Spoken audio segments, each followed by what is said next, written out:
Oil వేసి పెట్టుకున్నాను ముందుగా. ఆయిల్ అండి, వడియం వేసాను. వడియం వేసిన వెంటనే ఉల్లిపాయలు వేసేసుకోవాలండి. ఎండు చేపలు వేస్తున్నాం కదా, కొంచెం ఉప్పు, కొంచెం పసుపు వేస్తున్నానండి. ఎర్రగడ్డలు మగ్గిపోయింది కదా, వేస్తున్నాను.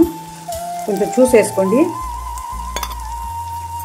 చింతపండు పులుపు కూడా వేసేస్తున్నాను. చింతపండు పులుపు వేసేసానండి. చిక్కుడుకాయలు వేస్తున్నాను చూడండి. ముందుగా ఉడకబెట్టుకున్న చిక్కుడుకాయలు, లేదంటే చేదు ఉంటాయండి చిక్కుడుకాయలు.